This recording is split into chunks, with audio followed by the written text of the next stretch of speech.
Fantastic. Let me just make sure everybody got the link in the Facebook group. Yeah, no problem. We got it this morning. So I have a confession. Looks like people are starting to join. Sweet. Let's see who's all here. We've got Kim, we've got Patty, and more people will be joining. And it's going to be recorded as long as that's okay with you, Kary. Definitely. Awesome. So I have a confession, and Yeah. it's kind of funny. It's not terrible or anything, don't worry. Okay. But I've been having crazy nightmares every single night. Okay. To the point where every single morning I wake up and I'm like, I think that everything's spiraling out of control. Like, Okay.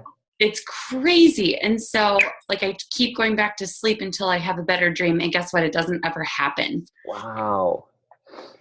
So Not cool. I just dreamed that there was like a horse in our backyard and the cake fell all over me and I was late to school and the principal yelled at me. The guy said I wasn't strong, so I wrestled him to the ground. Just weird. Very weird. You must watch what you're eating. I don't know. Oh, we don't even have to go there. It's probably completely related. You don't want to know how much sugar I had before bed last night. There you go. That's good. That's good. So there's a couple people on, and I'm pretty sure there should be more, but I know it's a Friday. Sometimes people are busy with, some people are in their 9 to 5 still, and some people are full-time social media managers. Totally. So let's dive on in. I want to say one thing, Kary, I'm so excited that you're here today. I know a lot of my students work with authors. They work with people who are trying to decide whether self-publishing is right, if book launch is right, but also that, you know, a lot of my students possibly want to start their own books at some point. Definitely.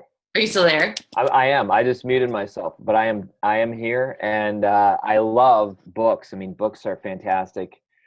Books, literally, I think each one of us can think of a book that changed our lives. And I view books very differently than most people. A lot of times in this space, you meet people and they say, oh, your book is just your business card. And I think that that's such an underwhelming comment, because business cards don't change lives. Books do.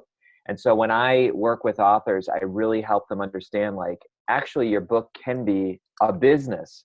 And so I help people create 18 streams of income from their books, coaching packages, passive income products. And yeah, it's fantastic. That's amazing. So if you guys don't know a little bit about Kary, Kary has been a friend of mine since I got started as an entrepreneur. He was the first person I talked to about possibly writing a book, which is cool. And it's still going to happen at some point, just not today. Not after nightmares about like ponies and cakes and everything. So Kary not only has written 8 books. I've written 7 myself, ghostwritten 3, and I have coached 300 authors. Oh my gosh. Yeah. So he's very familiar with every type of publishing, every type of author, the pros and cons of book launches. And Kary recently had one of the world's largest live streamed launches in the world. Was it? Yeah. Hey, listen, we went for a world record. We had 155 satellite cities and 6 continents. So why not do it crazy? I absolutely love that. And the book that you wrote, The Elixir Project, was your first nonfiction book that you wrote and was your book, right? It was my first fiction book. Sorry. So I know what you're saying. I caught it, but yes, that was my first fiction book. All other ones before that were nonfiction. And I'll tell you what, Rachel, I did that because I kind of got not sick of it. I actually got, look, when you face resistance, I think you can either become more fired up, which I try to do. And so I heard a lot of people saying, as fiction writers, well, you know, your model's great, but it wouldn't work for fiction. Or, you know, I hear what you're saying, but how do you turn fiction into 18 streams of income? And I kept hearing this over the years, and I'm like, you know what? Someday I'm going to actually write one and show all you. So that's what I did. And yes, Elixir Project. Look, I don't count just book sales, because if you count just book sales, it takes a lot of books to really leave your day job. It does. When you're selling something at, you know, $15 and some of that has to go pay for the physical product, you're going to take a long, long time. And so what I did, Rachel, is I actually launched that book with a live event, I think we chatted about, in October. So think about that, folks. A fiction book with a live event. And the live event was becoming unhackable in work and life. And the fiction book was all about getting hacked, like mentally, like people's brains getting hacked in a future world, which isn't that far off. So we launched that book, Rachel, and December 6th, the day I turned 40, that's why I have no hair. And that launched, and it was fantastic. It was a 6-figure launch, meaning that with the live event and the course related, it was a 6-figure launch. And that was awesome. But more than that, the money was really to see moms, dads, business people, athletes learn how to stop hacking themselves in work and life. That was fantastic. That's amazing. And I think a 6-figure launch is something that everyone dreams of and wants. Sure. When you launch a book, you want to see a lot of success. Right. So there are 2 different people who are going to be watching this live and on the replay. We have, I think, just 330 students now, which is really cool. I mean, they're from around the world. We've got people in Ireland, Scotland, Asia, everywhere. And so everybody has one of 2 ways that they can benefit from this. Either they're going to work with authors at some point, which is something we hear a lot about in our group, or they're considering writing their own book. Yep. What about for those people who are working with authors? You know, the first thing that authors come up with is they want to launch a book. Right. Is it that simple? So I'll tell you what, no, it's not that simple. That's like kind of saying, you know what? Hey, my friends, I had a baby last night. Okay. Right? If nobody knows it's coming and nobody can celebrate with you and you don't have a baby shower and you just can't do it justice. And think about movies. Movies are previewing now for 12 months from now when they come out. Trailers, right? I mean, so what I teach, Rachel and friends, is that you have to treat this as a process, okay? It's not just I have a launch day and that's when I talk about it. My book, Your Secret Name, Discovering Who God Created You to Be, launched 7 years ago. And it's still having success today, not because of me, but what I did is I actually created a movement around it. So here's some quick, really good quick tips for people if they're going to work with authors. Number 1, I think that you should create a launch team.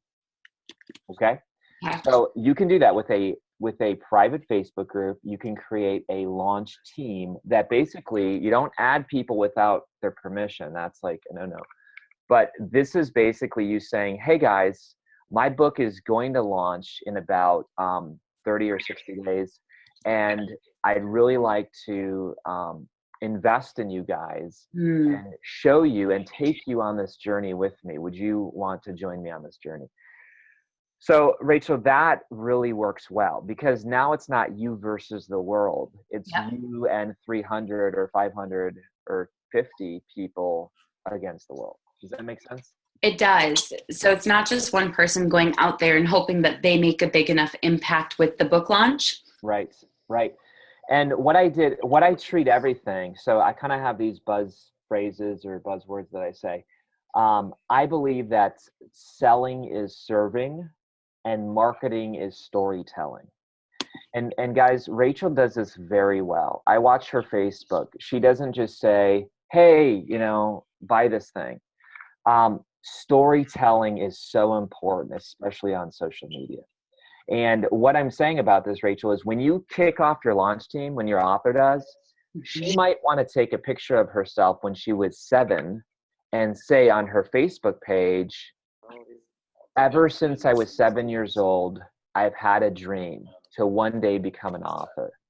And she tells this story. And it's a picture of her at the age of 7. I think we're getting a little bit of background. I'll find it. I think it's Aaron, but it's all good. No, you're fine. You're fine.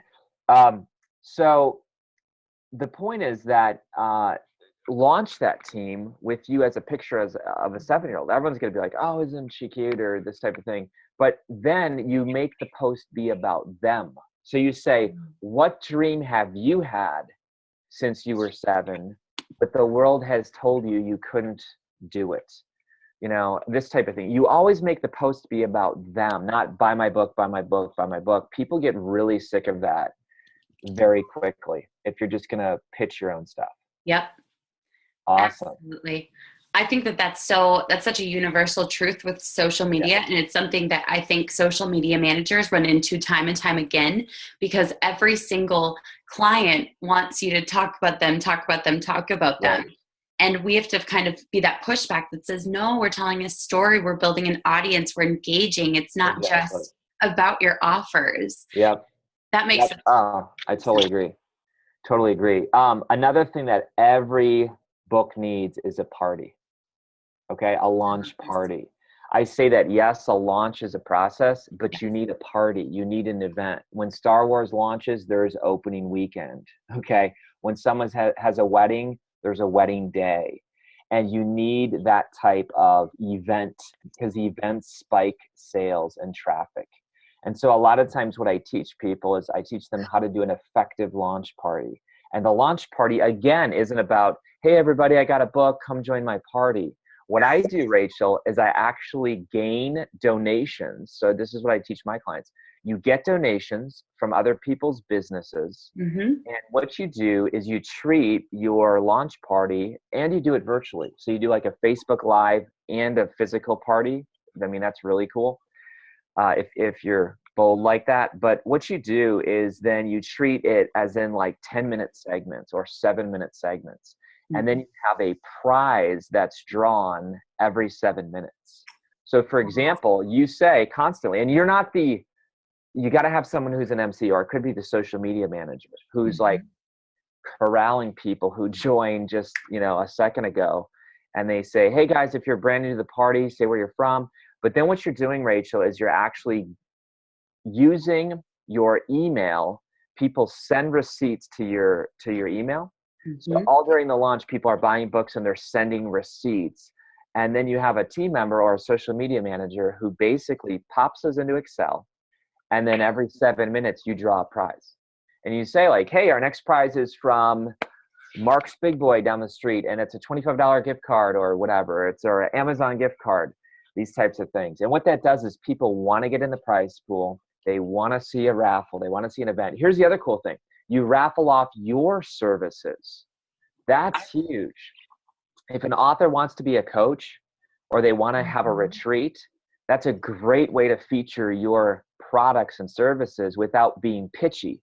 Yes. So you say like, hey, our next prize is 60 minutes on Skype with Rachel for a social media inventory.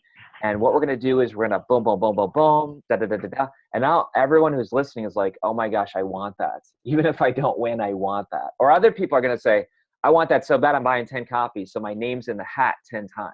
Yes.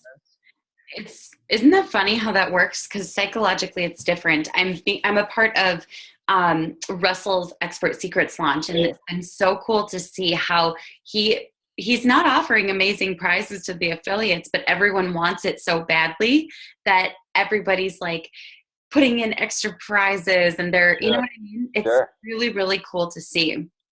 Yeah, it creates momentum and excitement, definitely. You got to be excited about it yourself. And so I can talk all day about books, but I want to serve everybody. Everybody looks amazing. And those of you who are muted, I get it. Maybe you didn't fix your hair. It's all good. I don't have to fix my hair any day. It's awesome. No, I'm kidding. I'm just having fun here, Rachel, but you let me know what you need and I'll keep answering questions. Absolutely. I know that other people have questions, but I have a few that I see over and over again in the group. So you know how you said you don't agree with this methodology that a book is just a business card? Right. I love that point. I think that's amazing. When somebody has that idea, I'm going to write a book. Yeah. What does your gut say? Is it hold off a second, create a plan? What is the first step that any one of us should take if we want to write a book? Yeah.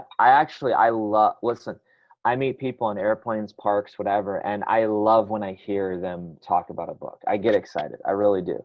So I think really, I know people are going to disagree with me. I think everyone should write a book. I'm just being serious. I'm just being serious. Now, that doesn't mean that you physically need to write the book. You could audio it and someone else could transcribe it. But doing a book is something amazing because it's birthing an eternal being. Okay, that book is going to be around forever. pamphlets go, webinars go, even courses go. But when you have a physical book, that thing can be shelved in the Library of Congress. That thing can be given to grandkids. That thing is forever. And that will scare some people. That will be like, oh my gosh. Some people will think, oh my gosh, what if I write something that, Yes. Don't worry. You can do it the right way. But you got to understand some things first. In other words, when I sit down with people, I really go into a fact-finding mode. And I say, okay, you want to write a book. Why? And literally, Rachel, one guy yesterday over lunch said, you know why I want to write a book? Because in Inc. magazine, they have speakers, and each one of them has a little thumbnail with their book. And so I want to be in Inc. with my little book thumbnail. Look, that's an okay reason. Other times I meet people, a lady named Janice Pitchford, who is one of my clients, wrote a book called Finishing Well. Her daughter passed of cancer, and her daughter, Dawn, went through a traumatic death, but she had this crazy warrior spirit. She lit up nurses and doctors, and she was like, I want Dawn's story to be told. And so for Janice, this book is something that carries on the memory, and it's helping other people who have children in that situation. So there's a billion reasons to write a book, but here's what I want to be clear on. You usually think of self-publishing and traditional publishing, and those are your only two options. It's just not true anymore, okay? There is a third option. I teach this option, and it's really the best of both worlds, because when you do self-publishing or traditional publishing, there are limitations. For example, how many of you have heard of CreateSpace? Anyone? Raise your hand. Anybody? Okay. I will do that. CreateSpace is great. CreateSpace is cool, but here's the problem. And mark my words, you will never be carried in Barnes & Noble if you only publish through CreateSpace. Now you might say, why? Is that because I'm self-published? No, not at all. It has nothing to do with self-published. It has to do with the fact that CreateSpace does not allow returns.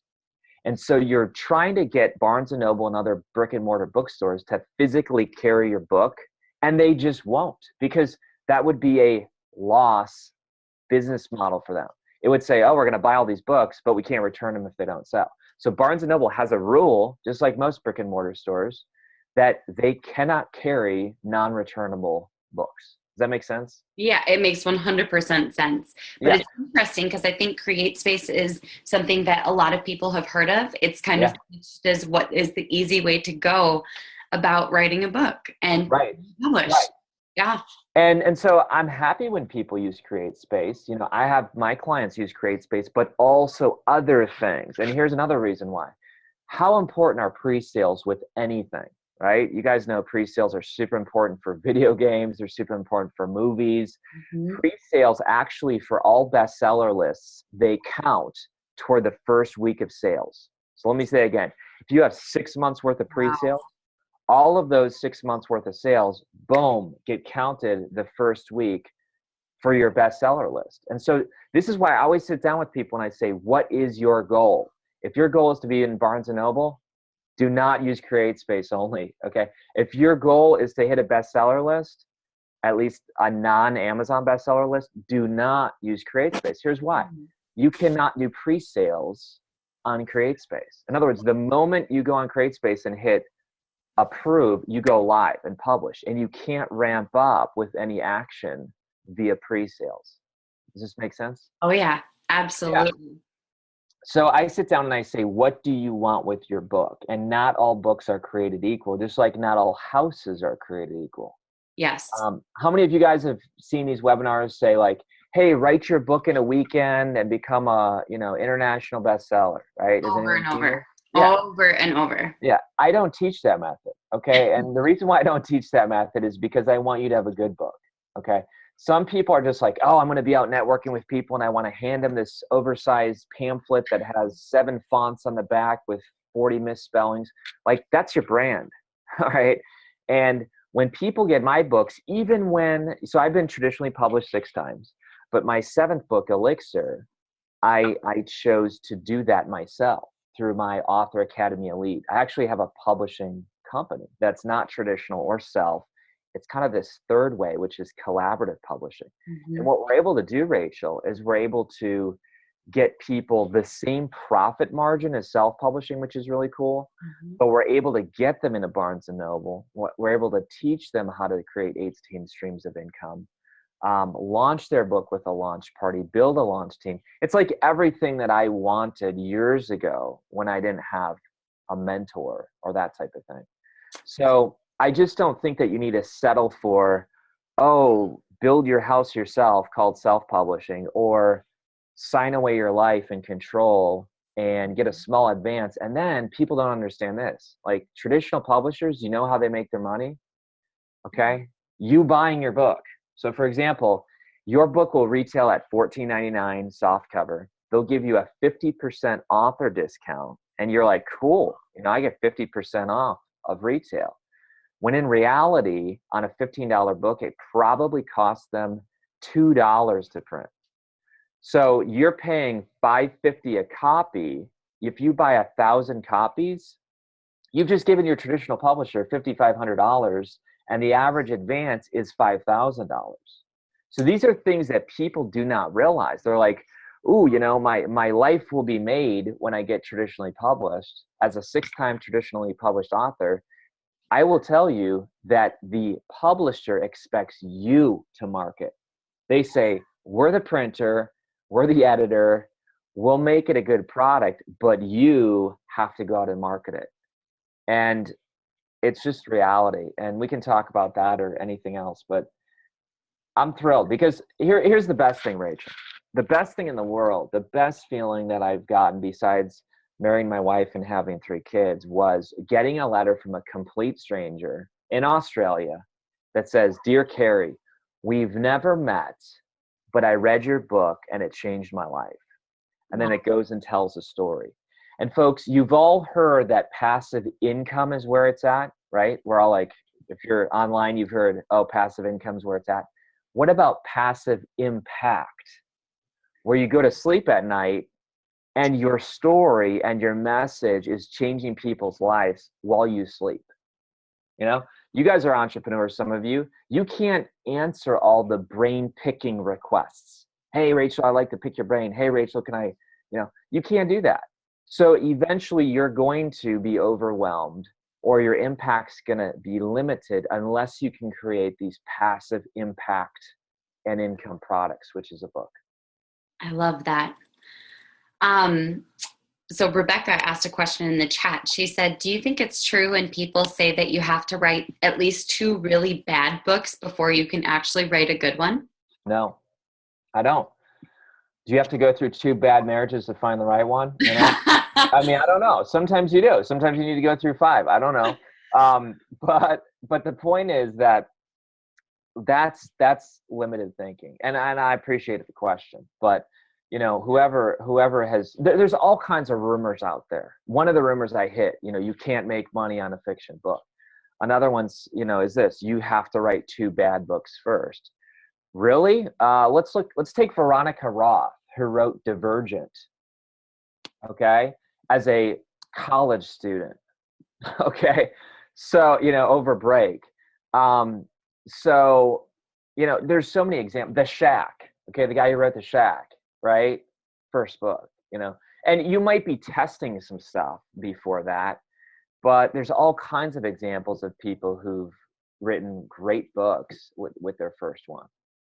I think another thing that's really cool too is, I just know this from like a content standpoint. When you have content that's old and somebody who follows you now comes across the old content, they sometimes really enjoy it. And they're like, oh, this is one of those steps. This is one of those breadcrumbs along their path. I love this because it's almost like a more raw version of what their, path to success has become. Yeah.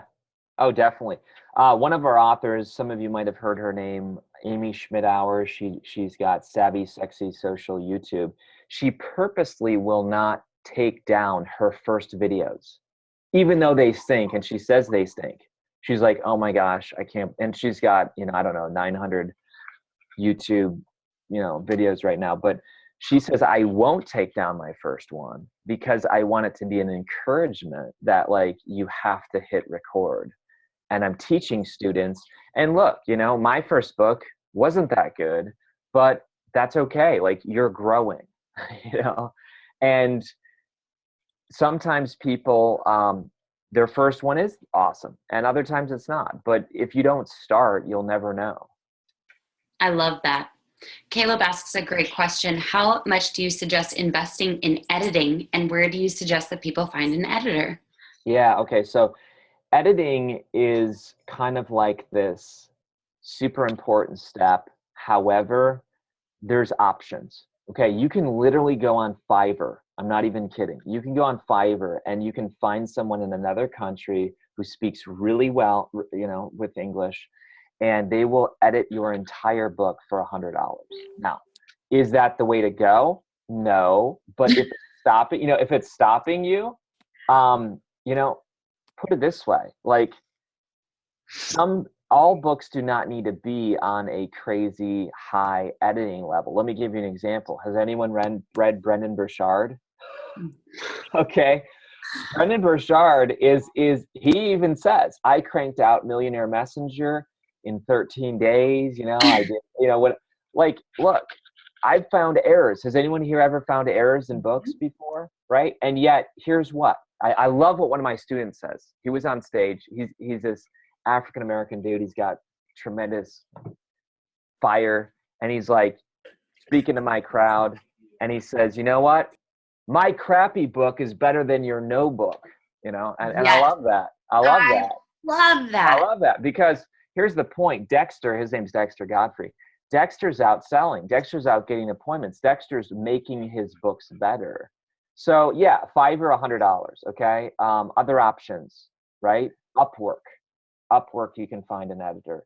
Other options. If you private message me, I'll give you some names of people. I don't get any kickback or affiliate.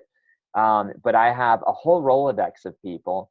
One of my favorite is Mary Hollingsworth, who is in charge of 70 editors. And what they do is for absolutely free, they review your manuscript and they say, here's the quote.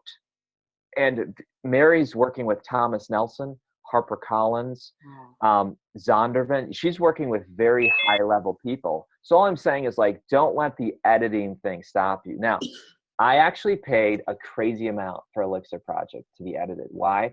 Because I knew that I want this book to become a movie. I knew the stakes were high. I had 6 traditionally published books. This was my first fiction book. There was a lot of reasons why I chose Julie to be my editor. There's a new genre for me.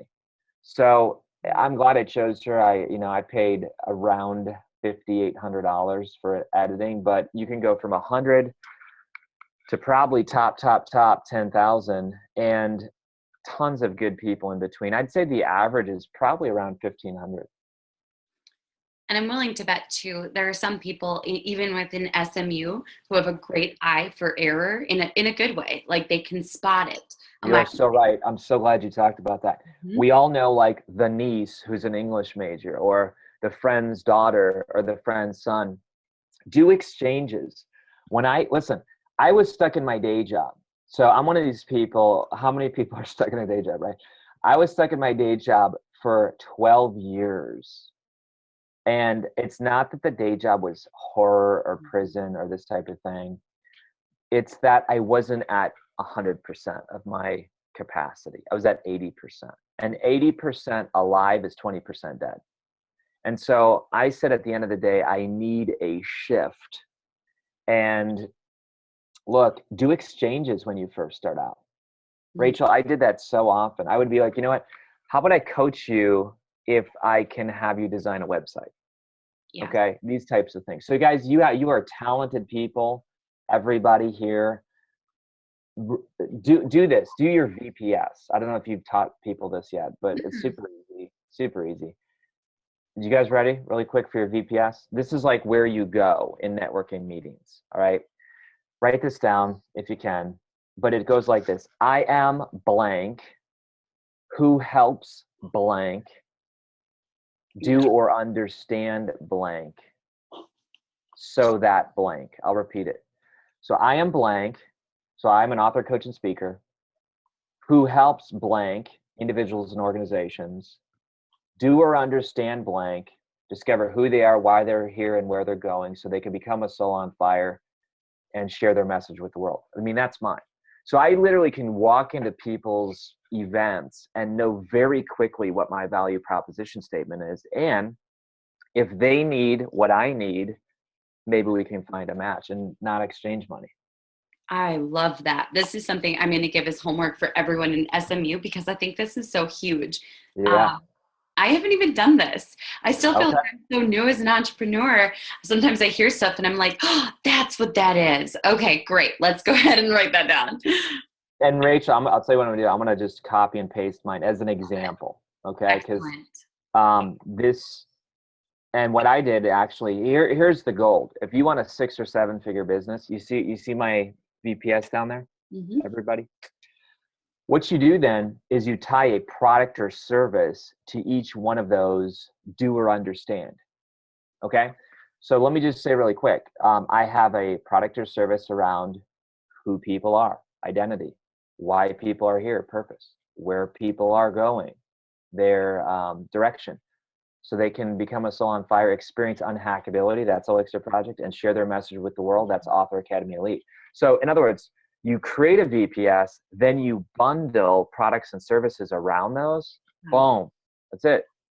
And then I have this phrase that says clarity attracts, confusion repels.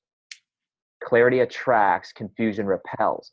If you guys go into a meeting and they say, hey, let's go around the room. Let's all share who we are. Well, my name is so-and-so, and, I kind of help people and blah, blah, blah, blah, blah, blah. You walk up and you say, I'm an author, coach, and speaker, and I ignite souls. How do I do that? Boom, boom, boom, boom, boom. I mean, that's what you want. You want that clarity, and people say, wow, I want that. All right. I love that. We've all got homework. I'm so excited to post that. I will credit that exercise to you, even though it's not your exercise. It's out there. Yeah, it's out there. You're the one who turned me onto it. So I'm going to hop into the chat. We've got a couple great questions. Courtney asks, and I'm pretty sure Courtney's working still in a 9-to-5. She says, I love to know 2 tips that you use for book pre-sale campaigns that would work with other products. She works in the spirits industry, and she said, we have our second pre-sale in a couple months on a very small batch craft whiskey. We want to create huge demand for the product, so we sell out in a year or 2. Yep. So listen, I'm really big into social media. I mean, you know that, Rachel. I love social media myself. So what you do is you create a hashtag. Okay, you create a hashtag for this thing so that automatically people can find it, right? Where on whatever platform they're at. You could do a number of things. Okay, so you have a new product coming out, right? I would say that you should do a Facebook Live and you should do a taste testing. Like, this is crazy. It's a risk. What the heck? Why not? Why do I say Facebook Live? It's free. Okay, it's free to do. People like authentic. They like non-corporate lights, camera, show at times. So you go to this thing and you're doing a taste testing thing and you're just teaching through the different ingredients. First of all, we call this the Jimmy Dean sausage strategy. Okay, you guys ready? Ready for the Jimmy Dean sausage strategy? Have you heard me say this yet? Okay. So you go to Costco, you go to Sam's Club, you don't even want sausage. You're not even hungry. Guess what? The nice guy, the nice lady has Jimmy Dean sausage. Here you go, ma'am. Here you go, sir. There's a coupon. You taste it. Buy 2, you get 1 free. You walk away with Jimmy Dean sausage. Why? You try before you buy, right? If you're doing the whiskey thing, Facebook Live, like you're at some park, you're at some place where you can do this or whatever, and you're teaching us like, hey, we're going to put in, and I have no idea what's even in whiskey, forgive me. Hey, we're going to put in some barley. I don't know. Is that even true? I don't know. And here's why we chose this, and here's why we're doing this. Listen, my day job was a pastor, so I couldn't drink a lot of whiskey, okay? But here's the point. So you're putting this stuff in and you're mixing it all around. Education. A lot of products is raising their awareness. Okay, I'm going to do a webinar today called How to Get 50 Reviews on Amazon on Day 1 for your book. People are going to run to that thing because it's a benefit base. You always got to pick your Facebook Live is a hugely important title. Yeah. You do not say like, hey, chilling out at the park. I mean, that is not benefit driven. You say something like 3 ingredients that will make your whiskey sing a love song. I don't know. I'm totally making this up, but you get what I'm saying? Like Yeah. benefit driven. And then, oh, here's the three new ingredients. Boom, boom. How many of you would like to try this? You know, after you explain all the goodness, how many of you would like to try this? I'll tell you what you do. Just shoot a quick video, quick YouTube video. Tell us why we should send you a bottle and tag us, and we'll put all these together, and we will, you know, have a drawing daily leading up to the 21 days before. And on the 21st day, we're actually going to fly you and a friend out. You'll get a tour, whatever. Look, this stuff can become viral. And what you do is you leverage the many for the few prize. Okay, you can't give whiskey to everybody. All right, so you leverage the multiple, you know, the huge masses in social media, and then you give away the few. And it's not that expensive. We did this with Author Academy Elite. We gave away a $5,000 prize at our global launch. And I mean, it was fantastic. We had the prize, we had the name, we had, you know, it was great. But tons of people entered. People love this. Oh my gosh, people love free stuff. And so, but you like that Facebook Live though, because it's not just, hey, do this. You're creating an event again. I absolutely love that. And I think everyone here is probably geeking out on that strategy a little bit because we all do social media. So it's pretty easy for us to put it into place.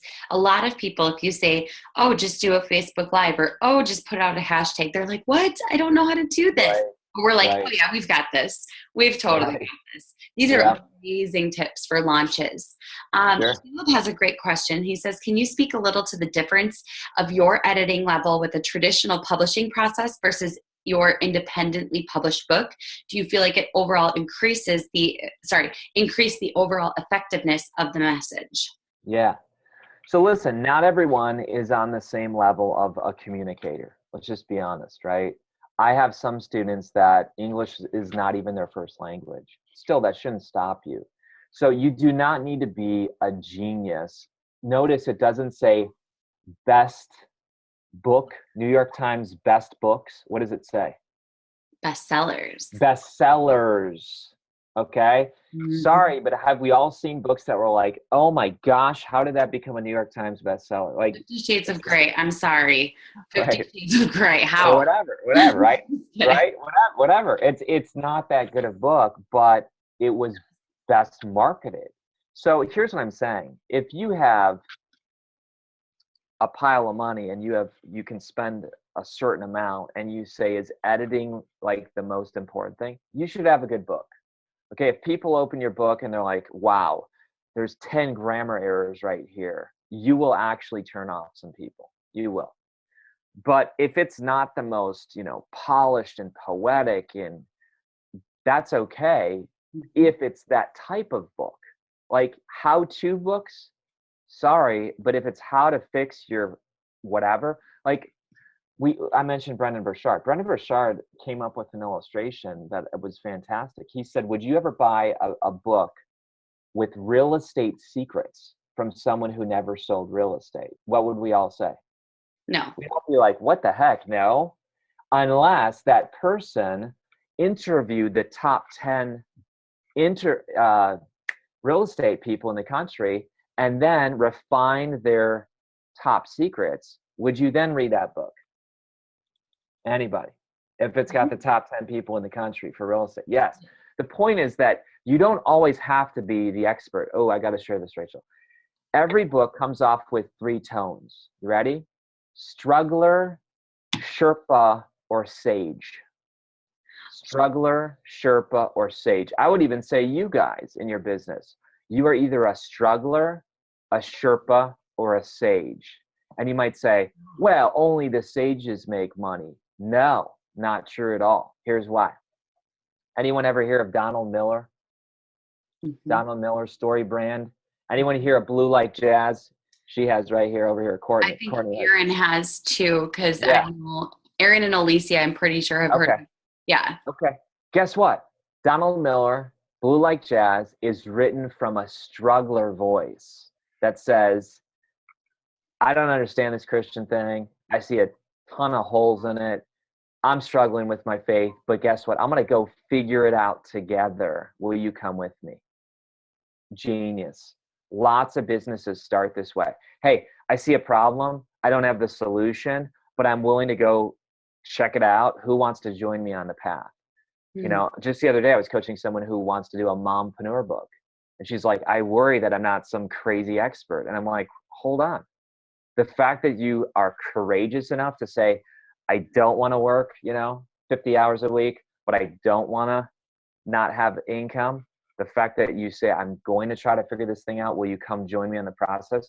That's amazingly authentic and compelling. The other one is Sherpa. Sherpa says, you know what? I don't have it all figured out, but I've made it up the mountain and I found a few shortcuts. And I had this problem and I found some ways to hack it. And let me help you save time and money. Those books are how I write my books. Day Job to Dream Job, Your Secret Name, Deeper Path, all those books. And then Sage is like Tony Robbins, where you basically have been there, done that. You've arrived, this type of thing. So to answer Courtney's or Caleb's question, like if you're coming off as a struggler or a Sherpa, you can get away with a little bit more. If you're a Sage, watch out, because your business model is like, hey, I got it all figured out. I'm Tony Robbins or I'm Oprah or whatever. You have to be flawless at that point. That makes so much sense. And that opens a lot of room for like grace on ourselves, Like, I'm so glad I'm not a sage. I'm so glad that I'm a Sherpa or something like that, So I'm able yeah, that makes a ton of sense. Jessie asked a question privately that's great. She said, I'm curious about Facebook groups run by other authors who write about similar subjects. Is there opportunity for collaborating or too much competition? Do you have general advice on collaborating or working with other authors? Yeah, I collaborate all the time. I mean, I totally do. What I say is, look, if you want to collaborate, here's my little phrase: show up filled up. Show up filled up, okay? What does that mean? Most of us show up empty, okay? Pretend this glass is empty. We show up at networking events, Facebook groups, and we are empty, meaning like, oh my gosh, you should hear about my story. Or, you know what, I don't have this figured out. Or, you know what, here's my needs. And we walk around with an empty cup. And I'll tell you what, influencers, the big fish, people say, Kary, how did you speak on stage with Brian Tracy? If you Google my name and John Maxwell, he's on stage promoting me with my book in front of, thousands of people. How does that happen? Because I don't walk around with an empty cup and say, hey, John, can you fill my cup? Hey, Brian, can you fill my cup? What I walk around with is I do the work. So this is not unauthentic, okay? What I'm saying is Oprah actually has needs. You guys know that? People are like, oh my gosh, Oprah. The reason why Oprah doesn't talk to you is because you do that. Because you say, oh my gosh, Oprah. The other person is like, Oprah, you know what? You should try this hair product. Let me try it. Boom, boom, boom. Oh, now you're her hairdresser. Okay. Yes. So big fish have needs too. If you Google Dan Miller and me, Dan Miller's here. Okay. I was reading his book, like, how are you a cool person? And I read it, Dan Miller became my business partner for escaping Shawshank at Shawshank Prison. Mm-hmm. It was a fantastic event. Why? Because I kept saying, what does Dan need? How can I serve him? How can I serve him? How can I serve him? How can I give? And when you do that, people are like, oh my gosh, this person is so valuable to me. Let's talk about us, Rachel. Mm-hmm. I found you, I don't know, Trevinia told me to talk to you, I think it was, or something. We started talking, and guess what? I'm bringing Rachel in front of all my hundreds of clients next fall to teach on social media. Why? Because she just kept being valuable, and I'm talking to you today, and I'm so excited. And she's not, slipping me cash on the side. This is just, how can I hook up your people, Rachel? I want you to hook up my people. And that's how this business is done. I think that's such a great way to explain it, because I definitely have found that there are a lot of people who, and this isn't bad because everyone is at a different place in their life. what a lot of people need. A lot of people are like, I need support, I need help. They're still trying to get out of that phase where they don't yet see what's coming next. Right. And when you start to cross into there, if you're not there today, that's okay. But when you start to cross into that place where you can start to identify other people's needs, it's really powerful. I'd say it's one of the best things that's happened to my business, is starting to see places that I can deliver value to others. Yeah. So, Kary, for you as well? Oh yeah. Yeah. There's a whole story that I could get into about Thomas Edison and Barnes. Dude, you got to Google this later. Okay. I'm going to write it down here. This will be so encouraging to all of us. Okay. I think the guy's name was Edwin Barnes, and he became Thomas Edison's, I'm typing this in, business partner. If you Google that, Barnes was penniless. Barnes was a loser. Barnes had no even good clothes, but he said, I am one day going to become Thomas Edison's partner, not like employee partner. The story is crazy, but what happened was when Thomas Edison came out with the product, his staff laughed at him, and they're like, this thing will never sell. Barnes was like, oh my gosh, this is my chance. He started out sweeping floors for 2 years for Edison, but he studied him. And then 2 years later, when the opportunity came, he went out and totally crushed it and sold this product. And suddenly Edison's like, oh my gosh, and then he kept providing himself as valuable. Now, if you Google Barnes and Edison, you'll see old time posters of created by Edison, sold by Barnes, and they became equals. It's a crazy story. But I know you've done this, Rachel. I would not be surprised. I'm going to pump up Rachel here a little bit. Let's pump up Rachel a bit. But, she's learning. She mentioned Russell, right? I wouldn't be surprised if someday she's business partners with them. Why? Because she shows up filled up. Here's something weird. Whenever I would take someone's class, this is advice. If you want to work for Rachel someday and be a business partner with her, here's the fast track. Be the poster student. Poster student. My gosh. Kary, right? I was just talking about this last night with my sister. Yes. Crazy. Yeah. Because I said I wanted Stu McLaren's attention, so I took his course and then I knocked his socks off. And I wanted Russell's attention, so I joined Inner Circle, and then I decided I was going to be the fastest growing member in the Inner Circle. There you go. Yes. So this is the point. Guys and gals.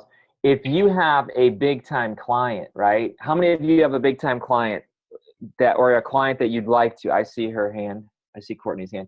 Courtney, you all have someone in your mind that you're like, oh my gosh, someday if I could be their social media manager or whatever, I don't even know, tell yourself the story.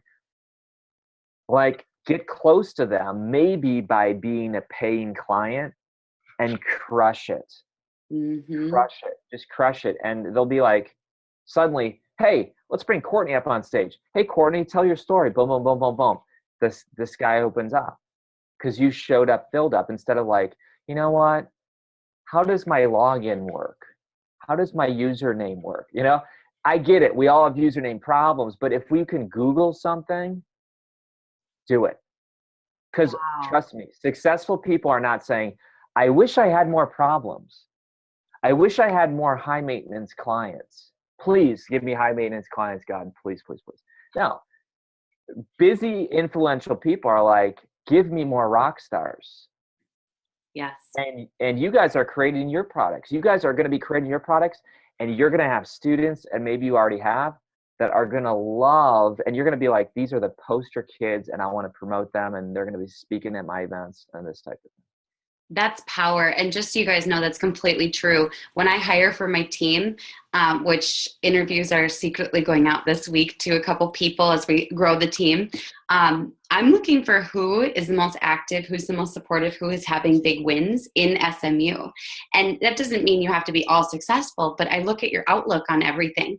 And it's like, if this person's positive and excited and engaging and helping people, I'm like, yoink, mine, yoink, I want this person. I want these people around me. Yes. Resumes don't ever do anything. It's, show me the resume of your day-to-day. Results. Yes. All right. You got me going. And I know we only got like 10 minutes left, but you got to write this down. This is a good grid. I'm telling you folks. Okay.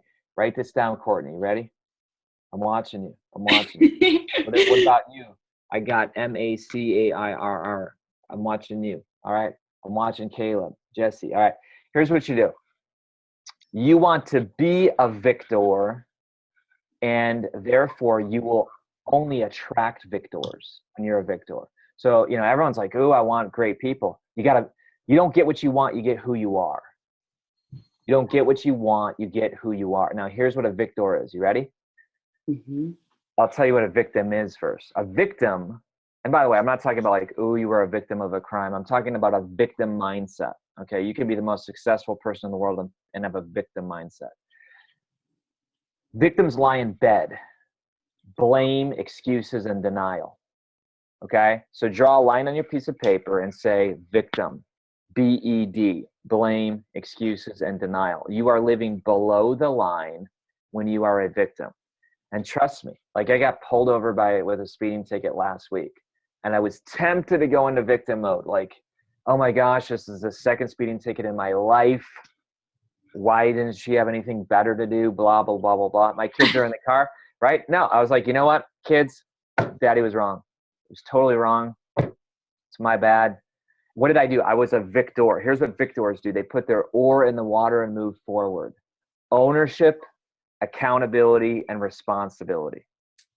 So you have a choice every day to say, I'm going to be a victor, someone who lives above the line, or I'm going to be a victim, someone who lives below the line. Lie in bed or put your oar in the water and move forward. Here's the last little nuance. Victims say the world happens to me. So now you know this, folks. Listen, put your social media radar up and look on social media and who's saying the economy, Obama, Trump, blah, blah, blah, taxes, you know, every single thing that I can't control. Like, I don't agree with the president, but he didn't ask me, you know? And a lot of people, like, their life is just the world happens to me. It's not the right economy to start my to start my business. Guess what? You know the Quest bar dude, Tom Bilhu, whatever his name is, right? You guys hear about him? He started when the economy was bad and the competitive market was huge, and he rose to the top. Victors say, I happen to the world. Yes. So Rachel gets up every day and she says, you know what? I happen to the world. Except and when you wake up with nightmares, sorry. yeah. And we gave you a pass card today. Thank you. But from now on, Rachel's going to wake up and say, I happen to the world. And I'll tell you what happens in your mind when you say this. You feel powerful. Mm-hmm. When you know that you happen to look, there was a period of time the last few months where I kept getting rejected in this one little area of business. Yeah. And I'll tell you what, I didn't even get rejected. They wouldn't call me back. So now I'm like getting edgy with the family, and finally my wife's like, what's up, dude? And I'm like, here's what, I can't control what's going on right now. And I feel frustrated. How many of you felt like that? Mm-hmm. Anybody? Mm-hmm. So what did I do? I said, forget this dude. I'm going to send out 5 other pitches. Guess what happened? Literally, no, not even joking. The same day, one of them called me back. I was waiting 2 months for this other dude who still didn't get back to me. And the other person got back to me. But I was locked inside my own victim mentality. And I had to break free. And it was fantastic. Aaron, thank you. What an amazing 30 minutes of some life-changing and mindset tips. Mm-hmm. Thank you. Awesome. What else? You got 5 minutes left, right? Okay, so 5 minutes. I want you guys to know that Kary is somebody that I absolutely love, adore. I stand behind all of his work. I don't ever have to be an affiliate for anything that he does because I believe so strongly in the process that he has for authors. But Kary, I would love to know a little bit about the successes that your students have had just in general, because I know that everybody who gets into close contact with you has success with their books, which is really, really cool. Yeah. The Midas touch, Cool. So I'll tell you why they do. It's because they follow the steps. Like if somebody gives you steps, don't be like, well, I don't like number 2. I just don't like number 2. So Amy Schmidauer was on Tony Robbins' Facebook fan page of 3 million people the other day. She's one of our authors. Okay. Amy Schmidauer, Savvy Sexy Social. She wrote a book, Vlog, V-L-O-G, like a boss, Vlog like a boss. You go on Amazon, you type in the word vlog, she owns it now. She owns the whole category. She's still a #1 best seller since January straight. Samara says, I love Amy. Guess what? Amy wanted to be published by us. So I took her on, showed her what to do. She killed it. She nailed it. And it's fantastic. Another guy, people who, quote, didn't have a platform, Jim Akers, Jim Akers, fantastic dude. The average person, just so you know, the average person in the world, traditional or self-publishing, sells 250 copies of their book a year. It's horrible. It's horrible. That's even with traditional publishing. Jim, in his first week, sold 1,100 copies, and this is a no-name dude. He sold 4 times than the traditional publishing average in a year in his first week. Okay, wow. Go look on Amazon right now. Type in the word Joan Turley, Joanturley, another one of my authors. 50 Amazon reviews on day 1. Like, this is what I teach. Okay, so we are right now today. Can I share one little link, Rachel? Yeah, for sure. Okay. This one today today is day 3 of a 3-part series. Monday was how to get your book into Barnes & Noble and other bookstores, and I gave the model. Wednesday was how to launch your... Oh, are you still there? I think you froze up a little bit, Kary. Hold on.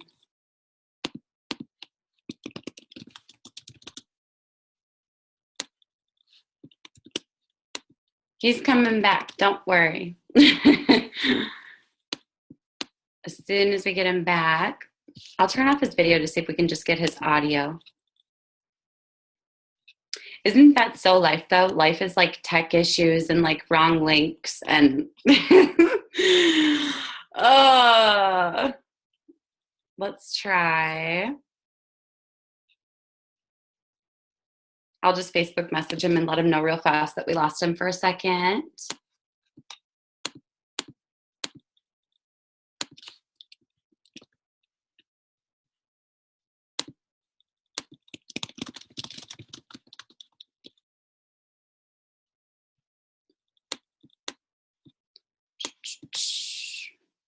If you guys want, you can come off of mute while we're waiting for Kary to come back. Isn't everything... Oh, is he back already? Or are people already off of mute? What do you guys think? Isn't he amazing? Like, so knowledgeable, so full of wisdom. What do you think? So amazing. Yeah. Yeah, I love that so much of what he can say I can hear translating into other things, because we're not all wanting to write books and we're not all wanting to help people launch books. I mean, I'm kind of the booze girl, so I'm always thinking of how we're going to sell more booze. But those were like great. Now you know what we got. It's awesome. Yeah. Yes. I see. And like inspirational, like not only like cold, hard, tangible things that we can do, but really like inspirational. I'm like, I'm a victor. Like it's just like really cool to hear such a inspiring things. Yeah. Yes. Anyone else so far? While we're waiting for him to come on back, I'm willing to bet his internet just froze up. So that's life. But feel free to unmute yourselves and say what you've taken away from this so far. I'm sad that not everybody is on this call because this one is full of gold. Yeah. I love that OR concept, the OAR. I thought that was very powerful. Very powerful. Yeah. Definitely. I love it. I think it was interesting to hear about what did he say? It's the VSR or VSP. I don't remember what it was, but I'll look it up. But that value proposition that we all are going to create now together as SMU. And it's kind of cool because I think sometimes we do fumble with things. We fumble with our intro. Like, what do you say? I do social media. How do you introduce yourself in a way that it makes an instant impact? I think that that's absolutely huge. What are some of your guys' takeaways while we're waiting for Kary to come on back? I'll jump in. I think that the one that was really great was the clarity attracts. I think that as those, like I'm in the communications profession and do social media management, I think we can get a bit wordy. And when he said clarity, I'm always telling my clients that you have to really boil things down and get really concise, because especially with social media, attention spans are so short. And so things are really clear. It'll attract more people. So even with just getting more clients, I think that's true. But then I also think for engagement, just across the board, clarity and being concise will attract more. And I thought that was a take home for sure. Oh yeah. I think like 3 different people said that is like amazing. Confusion, or what is it? Clarity. Somebody helped me out with what I wrote like a million things down. Clarity is obviously the opposite of confusion, but clarity attracts people. Confusion repels. That's something I got. Yeah, exactly. Clarity attracts, confusion repels. I found it. I think that's huge, because it's very easy to be wordy and to come up with tons of things. Oh, their entire internet is out in their whole office. Oh, wow. Oh my gosh. That's frustrating. That makes for a fun day, doesn't it? He said, send my apologies. I'm sure every one of us is like, it's okay, but he'll be back in just a minute here. And I'm just going to. Sounds like a perfect Friday. Everyone just gets to go home. I know. Perfect. But he'll be back in just a moment here, which Can is you hear me? Yeah. Let me Okay. you. Awesome. So I am here. Sorry, everybody. I'm at my wife's office, and the internet went out. So it's crazy. We were just talking about how if that means everyone gets to go home now, that's awesome for you and your team. Hey, it's all good. It's all good. But Rachel, I do have to go because I have my own webinar in like 58 minutes, and I'm not fully done. I don't want to be a victim. Yeah. But is there anything else that your people need? Anything else? So I've got the link for the webinar you have coming up in an hour. So if they want to join that, they can. Yeah. Where else can they learn more information? Even if it's just checking out, your blogs or your videos or something because I'm sure everyone's going to want it. Sure. So, if you type in the bald guy with a girl's name, no, I'm kidding. That's not it. But I should buy that. I should buy that domain. Yes, you should. I totally should. But it is KaryOberbrunner.com. So that's where you find everything, podcast, you name it. And then if you can't make the, webinar today or whatever, I have another link here that has like other book stuff. So it's KaryOberbrunner.com/book. Excellent. Well, we're going to let you go because you have to prep for your webinar. Awesome. Thank you so much. We were all just talking about how much value this brought. And I'm going to link to some different things in our SMU training forum. So you guys can always access anything from Kary. Cool. I recommend him highly. So thank you so much, Kary. Thank you. And your people are awesome. Seriously, you guys are super cool. I wish I could hang more, but just keep doing great work, and let me know what you need. We'll see you. Thank you, Kary. Bye, everyone. Bye.